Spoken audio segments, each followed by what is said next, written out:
Muito bom, hein, Natália? Muito bom, divertido. Por isso, na hora da paquera ou até uma entrevista de emprego, é muito importante conhecer a linguagem corporal.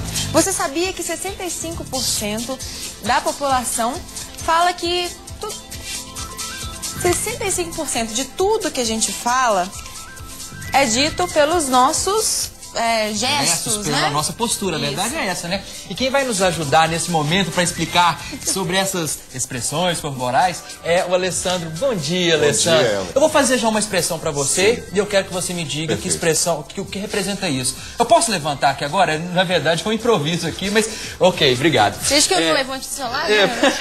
Então, por exemplo, Alessandro, você está conversando comigo e eu faço assim.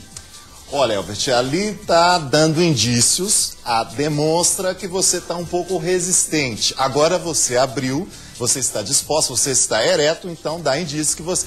Talvez, ali dá uma interpretação que você está um pouco desleixado, ou você está matuto, você está estudando, quer dizer...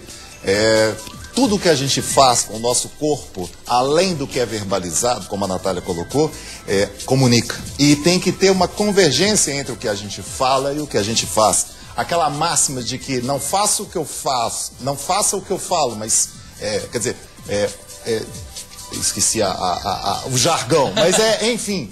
É importante que a gente tenha essa convergência e a gente observe. Não faça o que eu faço, faça o que eu faço. Isso. Ou seja, o que a gente está demonstrando é o que está sendo comunicado e não necessariamente as palavras que saem da nossa boca. Dá para descobrir quando uma pessoa está mentindo?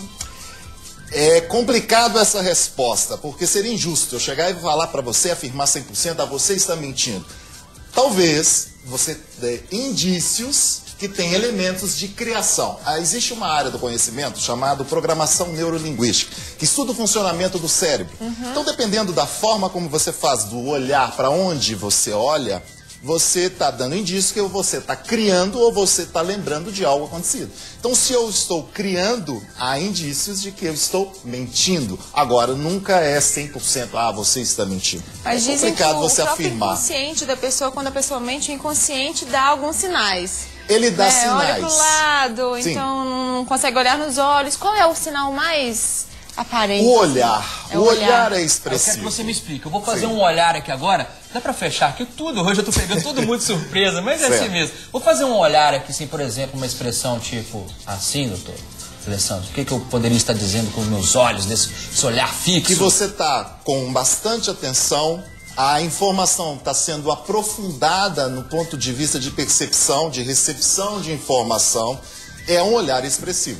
Agora, é o seguinte, eu vou pedir para o senhor fazer todos os olhares possíveis para a gente entender quais expressões eles conseguem nos passar. Doutor, o senhor que vai ser o ator agora. Pois é, olha só, imagina eu chegar e falar que eu estou feliz. Desse jeito não dá pra ser, como. não é verdade? Ou eu estou alegre. Eu demonstro o tempo todo a minha emoção. Minta pra mim, com um olhar. Olha, tá vendo a olhada que eu dei? Olha, Elbert, talvez aquilo não aconteceu. É uma forma... O olho desvia. Ele desvia. E aí entra as extremidades. Dependendo da extremidade que você olha, ali ou você está criando ou você está lembrando. Quer dizer, algo aconteceu. E aí você demonstra... E na hora da paquera, o que é importante na postura? A reportagem corporal. que acabou maravilhosa. é interessante, né? Mas ali, do ponto de vista de comunicação não verbal, o principal é o que a gente chama de bolha territorial. É o território. A gente não pode invadir a bolha do outro. Ou seja, quanto maior o grau de intimidade, mais próximo estão os corpos. Então, às vezes, numa paquera, a pessoa que tem o hábito, que a gente chama de sinestésico, é aquele que tem o toque, ele é muito forte no toque. Na programação neurolinguística, inclusive, explica a questão do toque e a comunicação não verbal. Então, às vezes, a pessoa, o outro, ele não está sensível ao toque. E aí, na paquera, o tempo todo, a pessoa está encostando. Quer dizer, essa observação, ela tem que ter. E a postura, o tempo todo. E a segurança, né? Tem alguma dica para mostrar segurança? O corpo ereto. Não tem jeito de você estar encolhido sendo convicto. A palavra-chave é a convicção. Na sua atitude, você tem que estar convicto. E na paquera, eles falaram sinceridade, eu trocaria. Não é sinceridade, é a naturalidade. Ali, às vezes, a pessoa na conquista, ela está... É artificial e aí o outro percebe. É comunicação não verbal. tem essa comunicação para a paquera, nos ótimos exemplos da reportagem, mas tem a comunicação também na hora do emprego, né? Perfeito. A busca pelo emprego, a posição, o jeito de falar, Sim. essa expressão, como deve ser essa expressão, como a pessoa deve falar com o corpo no momento que vai conquistar o emprego. Primeiro, a postura, como eu falei, é ereta, então ela serve para qualquer momento. Ela tem que estar com o semblante aberto. Ela tem, é o que a gente chama de sorriso na voz. O que é o sorriso na voz? A gente indica que a pessoa demonstre bom humor. Ah, mas eu não sou tão bem-humorado. Não necessariamente você pode dizer sereno. E o semblante, ele tem que estar aberto, o olhar tem que ser expressivo. A voz também não pode trepidar, né? Não pode.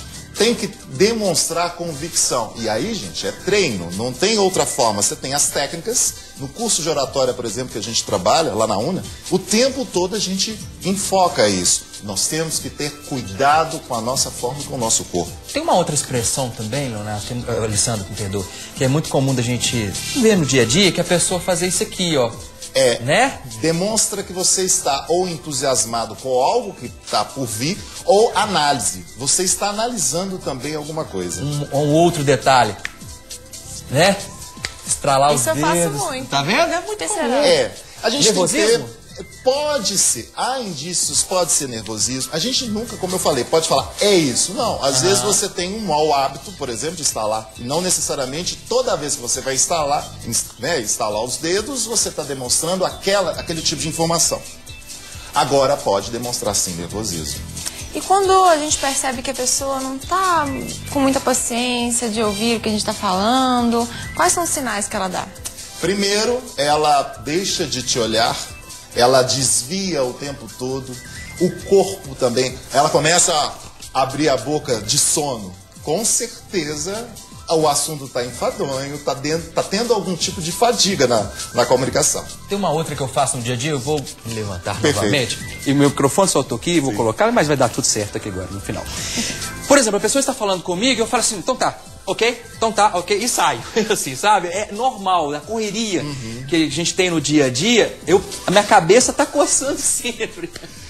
Tá demonstrando, de uma certa forma, pela sua agenda, um certo desinteresse. Mas pra quem está vendo isso? O que representa? Exatamente isso? Eu estou desinteressado com o que você quer me falar? falar? Ele não está, naquele momento, você não está sensível a conversar, porque às vezes, eu preciso conversar algo que seja importante, eu preciso de atenção, eu preciso de um momento que você me priorize na comunicação. Se eu vejo, eu olho, eu também tenho que ter, né, um bom senso de achar, olha, eu não posso prosseguir. Isso acontece muito, por exemplo, nas relações trabalhistas. Você precisa resolver algo com o seu chefe, né, com o seu líder, e ele não está num momento sensível para conversar aquilo.